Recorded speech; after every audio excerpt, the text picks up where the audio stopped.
je me suis posé une question. Et si nous recrutions personne, est-ce que c'est si grave que ça finalement?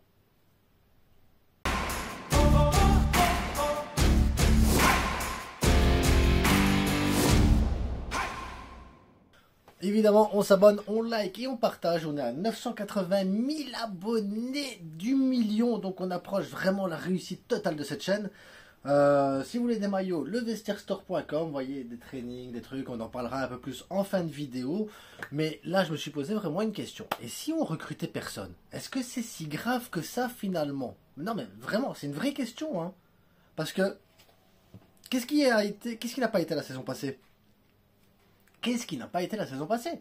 Vous allez me dire, oui, mais il manquait un remplaçant à Jules Koundé pour la demi-finale. Garcia a fait le travail. Défensivement, Inigo Martinez, Koubarsi ont tenu leur rôle. Aroro, ben, il est là, il est là. Imaginons, il reste et il est là, ben, il faudra en faire avec.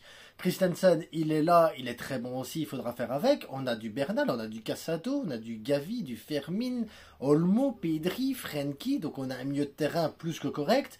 On a la meilleure attaque d'Espagne, d'Europe carrément, avec Rafinha qui bat tous les records, avec un Robert Lewandowski qui marque des buts, un Ferran Torres, quatrième ou troisième meilleur buteur de l'équipe, je ne sais plus exactement.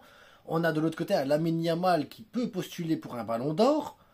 À gauche, on a Baldé, l'un des meilleurs latéraux gauche du monde avec Nuno Mendes. Koundé de l'autre côté, ben, l'air de rien, c'est aussi l'un des meilleurs défenseurs droits du monde avec Hakimi. Je sais pas.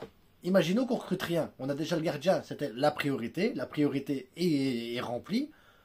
On a un vrai gardien et donc à un moment donné, il faut peut-être se dire qu'est-ce qui nous a sauvés les saisons dernières? Qu'est-ce qui a fait que le Barça aujourd'hui est un Barça qui peut compétir sur toutes les compétitions? Eh ben c'est grâce à la Masia. C'est uniquement grâce à la Masia. Baldé, c'est la Masia. Koubarsi, c'est la Masia. Casado, Gavi, Fermin, c'est la Masia. J'ai envie de vous dire Pedri, c'est un enfant adopté, je sais bien, mais dans mon cœur et dans mon livre, il fait partie de la Masia, mais peu importe. Mais l'air de rien, tu vas prendre Lamine Yamal, c'est la Masia, tu vas prendre, je sais pas, il y a plein d'autres joueurs, parce que je les ai pas en tête, j'ai pas préparé la liste complète, mais réellement, on joue avec plein d'enfants de la Masia, et si aujourd'hui on a besoin de renforcer l'équipe, d'avoir un peu plus de profondeur, on a la Masia. À gauche, on parle de Virgili actuellement qui a fait un euro exceptionnel avec l'Espagne. Tu te poses la question, est-ce que Virgili finalement n'est peut-être pas la solution côté gauche? Un joueur qui va accepter d'être sur le banc, un joueur qui va faire partie d'une rotation, un joueur qui va peut-être rentrer dans le collectif assez facilement et derrière, qui a toujours fait partie de la Masia, qui a toujours aimé le Barça. Et tu te dis, ouais, mais quand même, il est jeune. Mais tu crois qu'ils ont commencé à quel âge, les Koubarsi, Yamal, Gavi? Souvenez-vous, les gars, ces joueurs-là ont commencé à 17-18 ans, et même 15 ans pour Lamine Yamal. Ça change rien. Le talent, tu l'as ou tu ne l'as pas. L'âge, ça n'a pas d'importance à partir du moment où tu t'intègres bien dans un effectif qui est bien rodé. Aujourd'hui, on a un effectif bien rodé. On a un 11 type. D'ailleurs, le 11 type, on le connaît tous. Tu as le même 11 type que moi, je le vois dans ta tête. On a Juan Garcia au goal, Baldé, Koubarsi, Inigo, Koundé, tu vas avoir Bernal ou Casado, ou si tu joues pas avec un 6, tu vas avoir en double pivot Pedri, Frenkie, tu vas avoir ton numéro 10, Fermin Lopez ou Olmo, Masia, Fermin, Masia, tu vas avoir Lamine Yamal, Masia, tu vas avoir Robert Lewandowski, tu vas avoir Rafinha, tu vas mettre ton 11 type, et après derrière, si tu vas chercher des joueurs, tu vas essayer de regarder comment tu vas jouer ta rotation. Mais si ta rotation elle est déjà fixée à gauche, t'as Gérard Martin actuellement, on est d'accord, il n'a pas le niveau Barça, mais contre les petites ligas, pourquoi pas, histoire de lancer un Torrent à gauche qui lui a vraiment un bon niveau et peut apporter quelque chose de plus à cette équipe. Un Jules Koundé remplaçant Hector Ford, il apporte aussi de son côté, il n'y a pas de problème en tant que remplaçant et de doublure, parce que Jules Koundé ne va pas laisser énormément de minutes si on va chercher quelqu'un à droite. D'où l'idée, moi, de me débarrasser d'Aroro et Christensen pour justement laisser de la place à un vrai défenseur droit. Mais de l'autre côté, si tu restes avec Jules à droite, bah, t'as pas besoin d'avoir un défenseur monstrueux parce qu'il va être frustré d'être sur le banc. Hector Ford accepte ce rôle.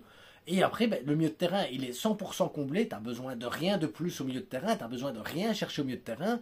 Et là, tu vas me parler de l'attaque. Je le vois que tu vas me parler de l'attaque. Mais Dani Rodriguez peut remplacer Yamal de temps en temps.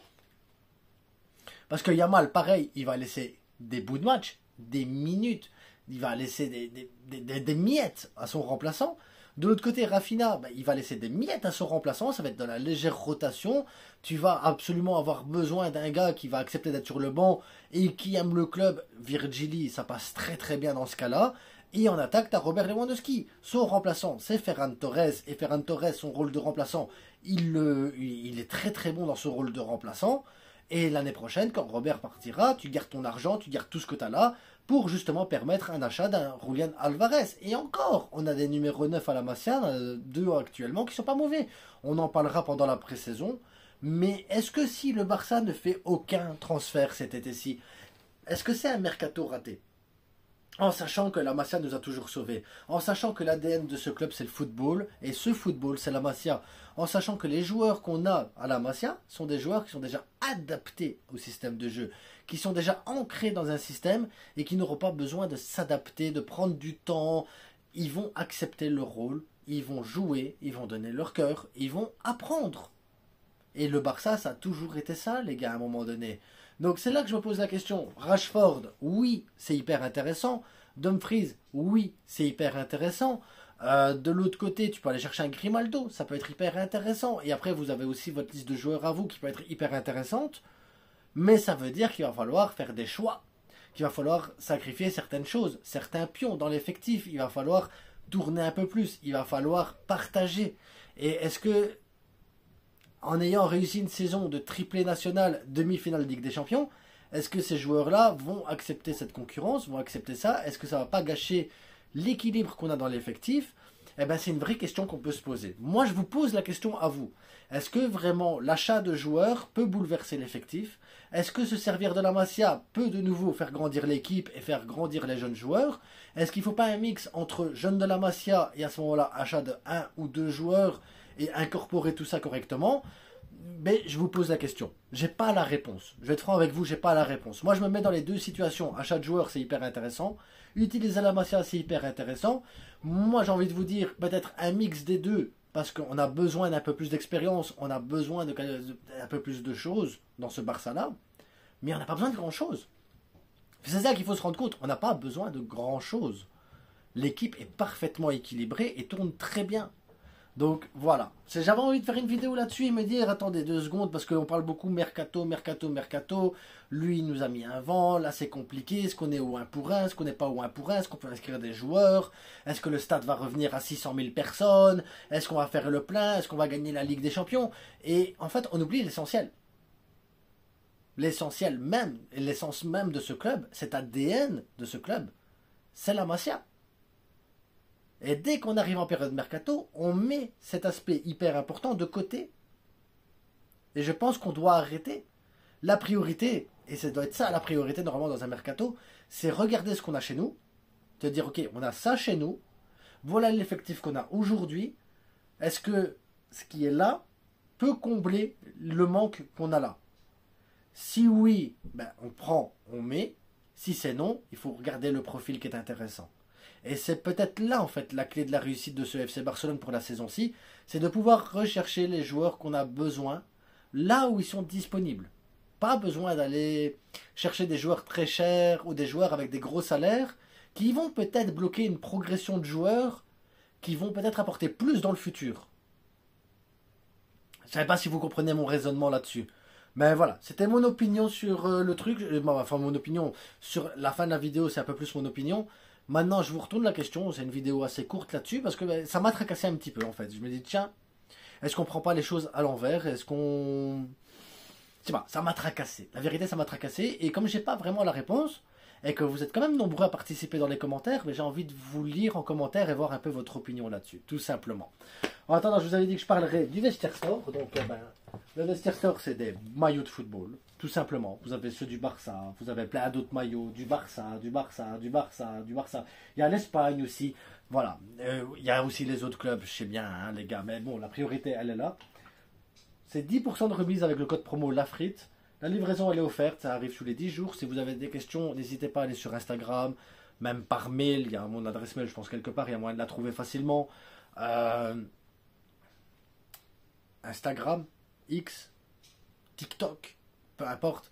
Mais voilà, j'avais envie de vous partager mon opinion là-dessus avec vous. Dites-moi ce que vous en pensez. Je pense que je ferai peut-être un live ce soir vers 22h30 à mon avis. Donc restez connectés et on se retrouve tantôt peut-être pour un live. Peut-être parce que ça dépend un peu. Voilà. Enfin, plein de choses, les gars, plein de choses. Et en attendant, on s'abonne, on like et on partage. Et dites-moi aussi ouais, si vous voulez une vidéo spéciale PSG Real Madrid. Tiens, pourquoi pas. Ciao et n'oubliez pas, c'est que du foot les gars. Mais le mercato, je sais pas.